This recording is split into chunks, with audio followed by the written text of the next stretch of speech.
You have hackers, you have everybody out there.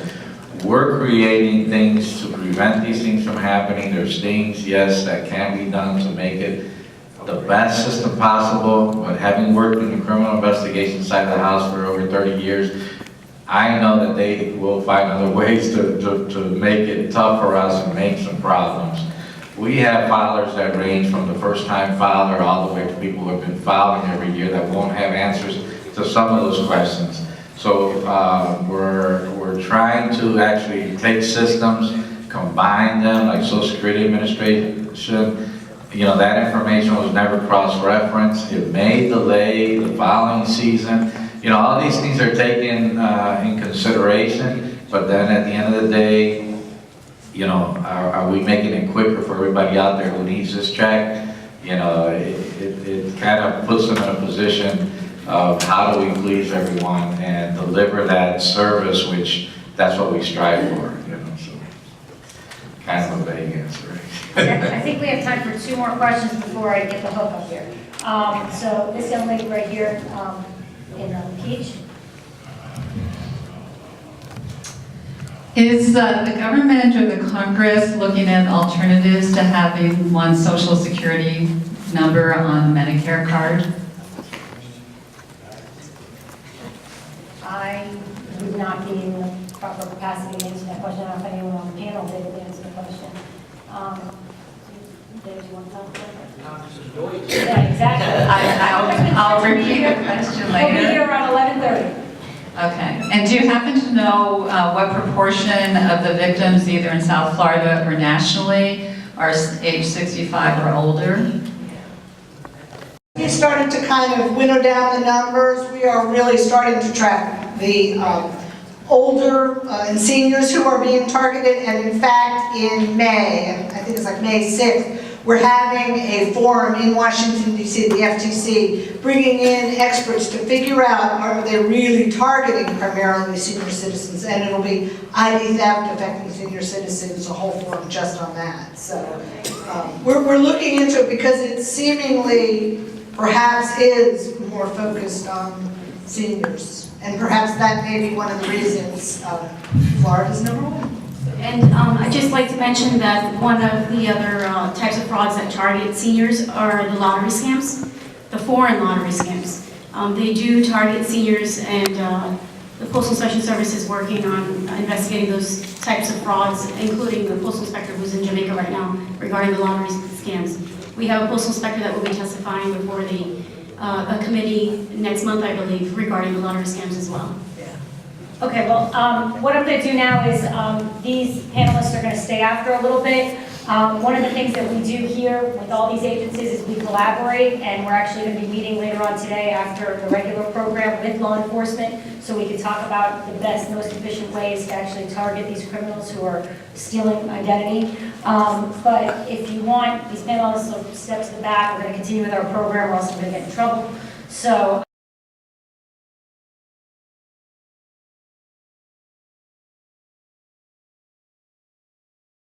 So, number one, I would say that has been a big influence, is that my sense of security has been challenged. Number two, I've been given an enormous amount of work to do. I've had to register with the Sheriff's Office, with the Unemployment Office, with the Social Security Administration, with the FTC, with the, I don't know who else I had to make telephone calls to. I have volumes of paperwork that I now have to take care of, that I now have to file, that I now have to guard.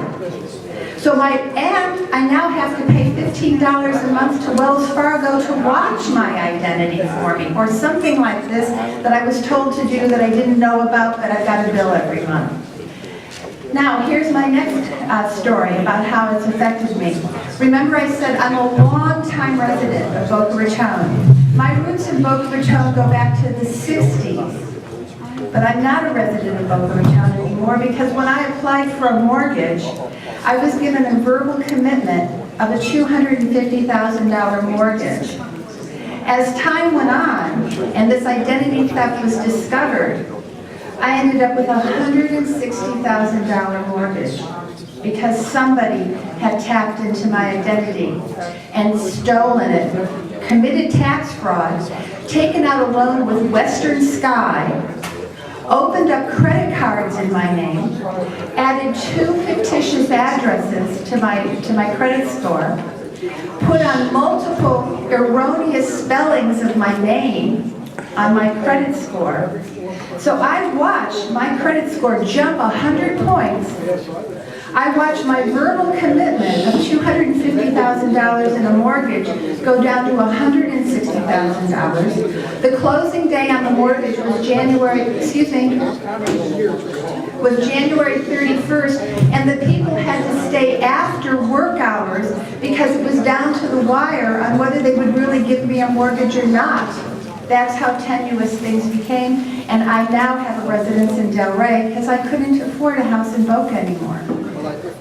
So this is a serious situation. We talk about sense of security. We are accustomed to having a sense of security. It's not the same sense of security we had when we were young or when our parents were young and we didn't lock the houses, the doors on our houses, or we left the keys in the ignition of our car. We always knew where the keys were. That sense of security is long gone. We carry keys, we have keyless entries, we have burglar alarms, but still we have a sense of security. That's ending now. And this information today is vital. I mean, it's literally, I was sitting in the seat, my heart was pumping, thinking of all the things now I have to do and I have to train my daughter to do so that we can have a sense of security in our life, so that we can go about our business without feeling paranoid and be able to conduct our financial affairs so we can do the things that we have the right to do. And I have a question for people who are involved with the IRS. I submitted my tax form for 2011 and I paid a check in 2011. So why wasn't there a flag when somebody tried to get a refund? Why wasn't I notified? Why did it have to be my financial institution helping me get the mortgage tell me only 1 month ago that I'm a victim of identity theft and tax fraud? It seems to me there should have been more flags along the way. Usually that would happen when someone is in the witness protection program, someone undergoes a sex change operation, but no one had ever gotten a new Social Security number based on those 2 issues.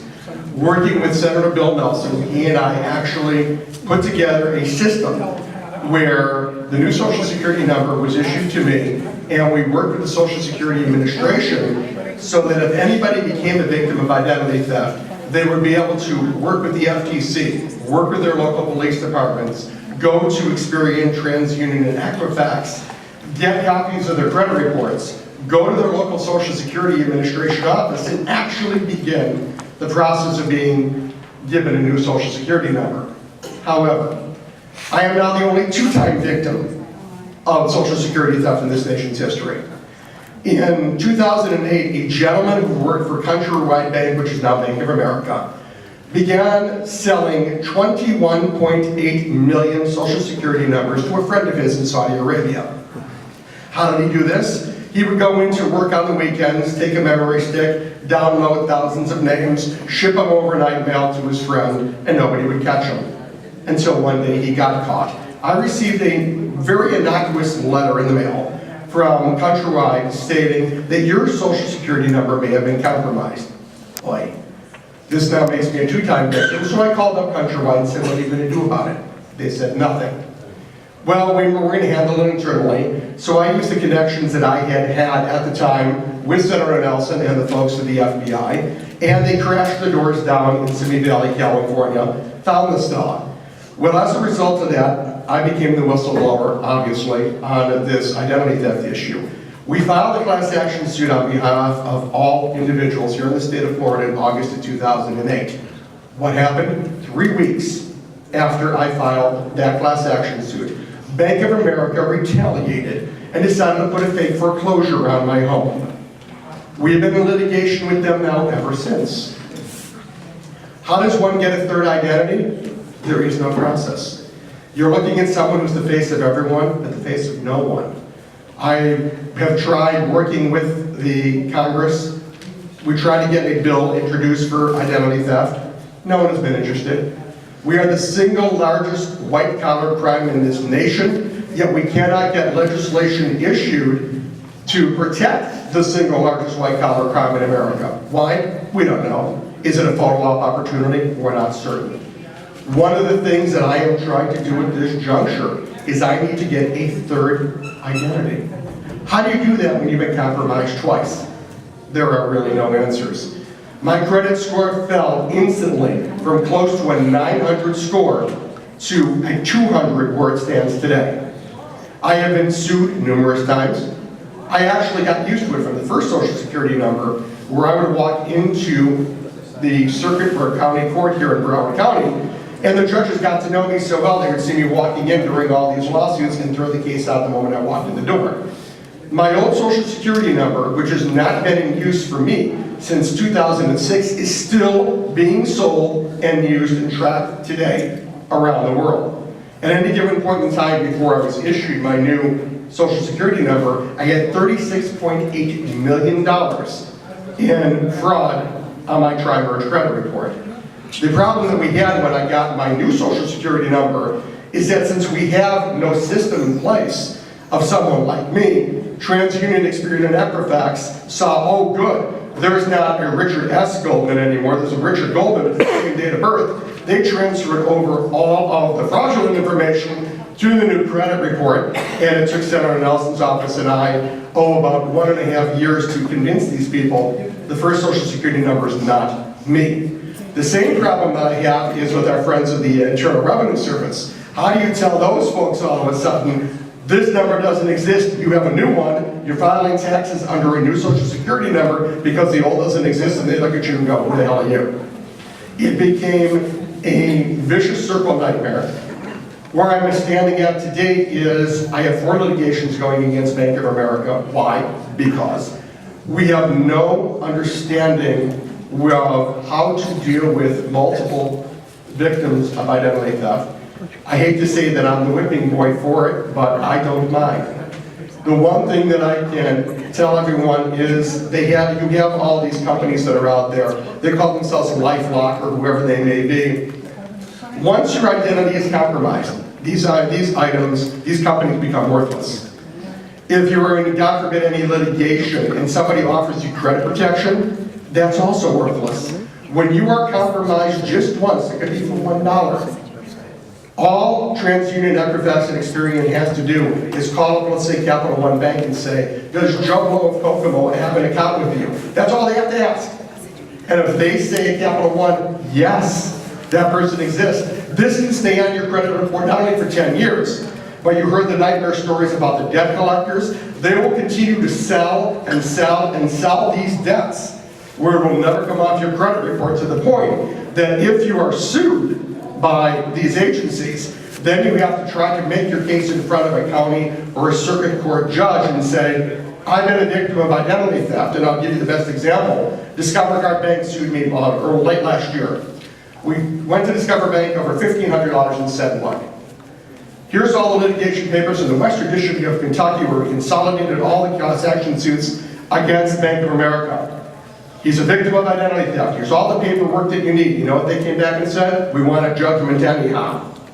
It finally took a circuit court judge in Broward County to say, no, you're not going to get a judgment. And once a victim of identity theft proves themselves as a victim, they should not have to jump through hoops. They should not have to face lawsuits. They should have an easier method of being able to protect themselves. But again, the best thing that I can tell anyone is, once you're compromised, you're in trouble. Protect your Social Security number. I don't care if you have to check your credit report every 3 months. You check it just to play safe. Because once it happens, it is a vicious circle that you may never escape for the remainder of your life.